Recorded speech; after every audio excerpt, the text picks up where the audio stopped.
ignorant. Oh, you have to look this way over there with this word. Should I follow you?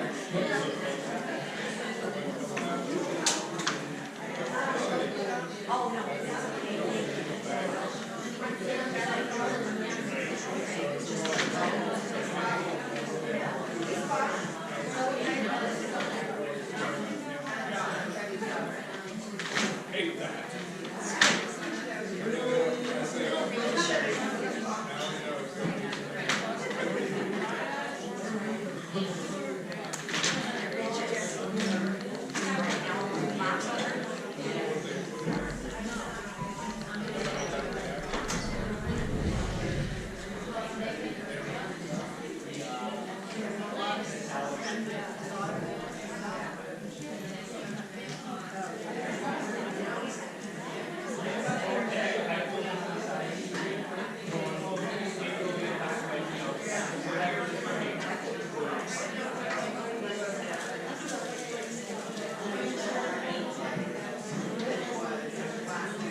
Yeah, one of those. I know what you mean now. Little board.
Get all those extensions. Sorry. We weren't prepared for this. Oh, yeah. Do you want to start without mics? We're doing our fast one. I don't want to delay you too much.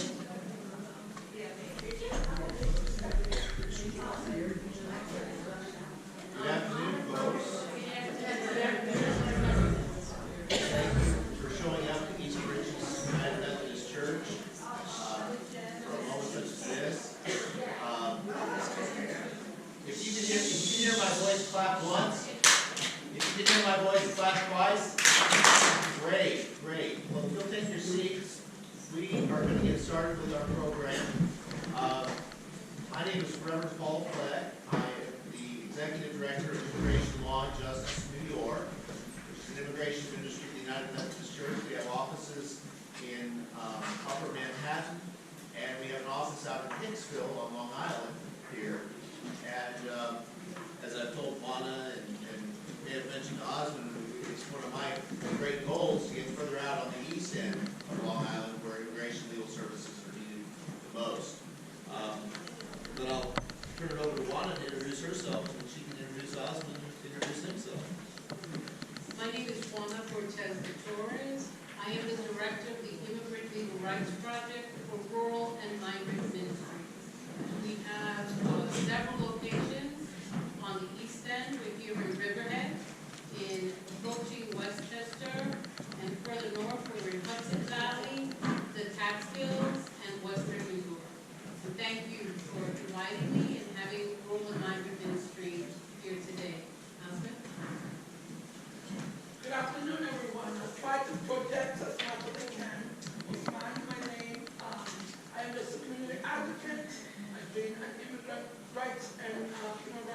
advocate for many years now.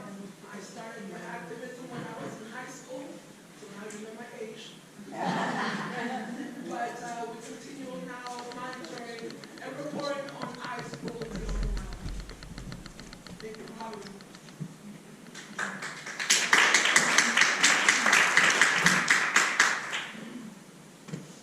Well, I know that a lot of you are concerned about this present moment and how we can meet the moment. One of the things that we are doing at Immigration Law and Justice New York is advocating in different areas. I'm going to let Wanda talk about the New York For All Act and some of the ways that we can get ICE out of our communities. I want to speak a little bit about what's happening at the federal level. Stand up? Okay. Do that. All right, we'll do. I want to speak a little bit about what's happening at the federal level, turn it over to Wanda to talk a little bit about what's happening at the state level, and turn it over to Austin to talk about advocacy at the local level and what can be done. 2 days ago, I met with a bunch of clergy. I live in Connecticut, the Connecticut part of New York, and we met with Rosa DeLauro, the congresswoman who represents my area, and she is the ranking member on the House Appropriations Committee. And one of the things that Democrat leaders have done is they've been able, and she was very able and capable and crafty, I think, in stripping out the Homeland Security appropriation from the main set of bills. There were 5 other bills that got voted on to fund the federal government in a continuing resolution. She was able to separate those out in the House, so they had to take a separate vote. Regrettably, the House leadership did not whip up their staff, so to speak. You know, they call it whipping when they try to get their caucus in line. And the caucus was not in line. And 8 Democrats drove with the main Democrats and voted to fund DHS and send it over to the House along with the House Republicans that voted for it too. I took Representative DeLauro to task for that. I said, you know, why didn't leadership do anything? And she says, well, I talked to them. So, well, that's not, that doesn't work. It didn't work. So, you know, then there was the shooting of Alex Preddy, and poor Tom Suozzi felt all guilty about his vote. So I felt bad for him. But so what Democratic leadership has come up with since then is a 10-point proposal. And I left it at my chair, so I'm going to have to grab it. It's a 10-point proposal that talks about the different things they expect to do. And it's as if they're negotiating against themselves, really, because they're talking about targeted enforcement, no masks, require ID, protect sensitive locations, stop racial profiling, uphold use of force standards, ensure state and local coordination and oversight to oversee, you know, murder investigations, for example. Build safeguards into the system, body cameras for accountability, not tracking, no paramilitary police is another of the 10. And I can show this list to you. They described it in further detail. But some of these things, was it a lack of filming that caused the killing of Alex Preddy? No, it wasn't. There was plenty of film. There was plenty of recordings of that incident. That didn't deter anything. And was it a lack of having 4th and 5th Amendment protections in place that prevents ICE from, you know, exercising, you know, appropriate standards? No, the 4th and 5th Amendment have always been there, and they're supposed to abide by it. So, you know, we issued a very clear message to Representative DeLauro, you know, that really, you know, the answer is not to reform this institution that has proven itself to be rotten to the core, you know, we were like, you need to abolish this institution.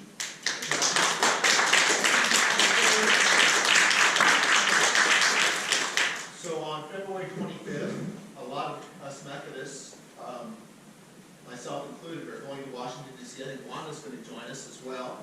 And, you know, we're going to try to take that message to our elected representatives. You know, we need Senator Schumer to understand that he ought not to negotiate against himself in coming up with these proposals. We need Hakeem Jeffries. We have a clinic. My organization has a clinic, a legal clinic, in Hakeem Jeffries' district. We need to make it clear to him that this doesn't help protect people who live in his, you know, in his district. So those are some of the things that we're doing at the federal level, and we're about at the federal level as United Methodists and People of Faith. At least it's something that I'm spearheading or hoping to spearhead. So turn it over to Wanda to talk a little bit about the state of the state. Good afternoon again, everyone. And that's a perfect segue to really discuss what is happening in New York State and what legislation can and will affect the rights of immigrants. So, about a week ago, our New York State governor came up with an immigration bill. And one of the things that I like to do, if you would be so kind, if you leave me your email, I will certainly get that information out to you. Because I always say, information is power. Because it's important. I can dissect that for you. But it's important to actually read it and see what it consists of. And then there's another piece of legislation that immigrant advocates have been fighting for a significant period of time. And that legislation is called New York for All. Now, why is it for all? Because the protection of immigrants affects everyone. It affects teachers, lawyers, doctors, every single walk of life. That particular legislation can actually help. Why? One is that it will prevent the dissemination of information between the federal government and law enforcement. And so I can give you the example that currently in Nassau County, there's an agreement, and that agreement is called a 287G agreement. And what does that mean? That means that the county executive of that locality has agreed to cooperate with Immigration Customs Enforcement. But I want you to know that there is and has always been cooperation with Immigration and Customs Enforcement, because if you commit a crime, right, and that crime rises to the level of removability or deportation, law enforcement is charged with that cooperation, so to speak. So what do we have? In addition, the New York for All bill is permanent in nature, which means that it will continue until someone, if it were to pass, it will continue until someone tries to amend it. The current proposal that is being put out by our governor is not permanent. It has something called a sunset provision. And when you hear that phrase, sunset, it means that it is not permanent. So in this case, after 4 years, those protections would be gone. And so you might be, the reason why I'm here today is to say to you, how can I help? How can I become an instrument of access to justice? And so Reverend Joanne Utley, I am working with the Methodist Church, and we are starting a campaign called the Steady Rain Campaign. And what I love about that campaign is that you would write a letter to your local representative, your state representative, your federal representative, where you would really speak to these issues. Because these issues are about human rights and humanity. And I cannot stress to you enough that that is how we can raise our voices in what I consider to be a very effective way. And that's why I'm here. So I'm hoping that, one, I will disseminate the New York for All information to you, so that you, for those of you who have not heard about New York for All, you familiarize yourself with the technicalities of that particular proposed bill, which, by the way, last year, I call it died in committee, which means that it has sponsorship, but it did not move. It stayed there. But now, given the dire consequences of what's happening in Minnesota, I believe that our governor has realized how vulnerable we are as a state, because we do not want what is happening in Minnesota to happen in New York. New York is one of the most culturally diverse communities, and that is what makes us so rich. That intermingling of cultures, of different people working side by side. So I'm hoping that today I'll have some volunteers that will sign up to be part of the Steady Rain campaign.